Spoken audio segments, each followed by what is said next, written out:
Bonjour, je suis Damien, auteur pour le site legifiscal.fr, mais également formateur. Je voudrais vous proposer aujourd'hui une nouvelle formation directement liée à cette fameuse réforme du PCG 2025. Vous allez devoir tous l'appliquer à partir des exercices ouverts au 1er janvier 2025. Évidemment, elle a surtout des répercussions sur la clôture des comptes, le PCG, les nouveaux numéros de compte que vous allez utiliser. Mais elle a également des répercussions un peu plus inattendues, un peu moins réfléchies sur deux autres impôts.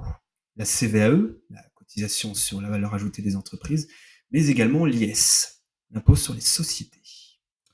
Je vous propose donc cette formation qui durera une journée en visio sur ces deux thèmes, CVAE et IS, afin d'y extraire tout ce qui est nécessaire de savoir sur la réforme du PCG 2025 et qui pourrait avoir un impact concret pour calculer ces deux impôts.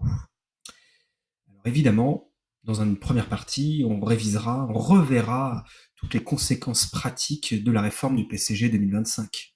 Suppression des transferts de charges, nouvelles enregistrements comptables issus des plus-values de cession d'immobilisation, les subventions d'investissement, etc. Puis, on commencera à s'intéresser à la CVAE, parce que c'est l'impôt pour lequel il y a le plus de changements. Il va y avoir des répercussions sur le calcul du chiffre d'affaires, mais également le calcul de la valeur ajoutée. À ce sujet, il y a même eu une réforme très importante issue de la doctrine du bulletin officiel des finances publiques, le BOFIP, en date du 19 novembre 2025. Et à ma grande surprise, elle est impactante. Elle a des répercussions. Elle change certains aspects du calcul de la valeur ajoutée, tout simplement parce qu'elle est directement calculée à partir d'éléments comptables du PCG 2025. Le but, éviter les pièges.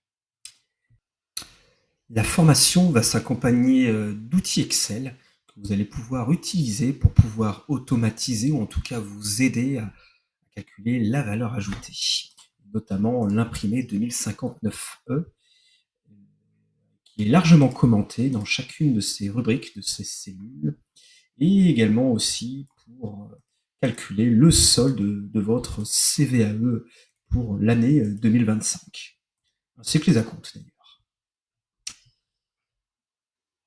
J'évoquerai également au cours de cette formation les répercussions ici du projet de loi de finances pour 2026 avec les nouveaux taux de la CVAE pour les années 2025, 2026 et 2027.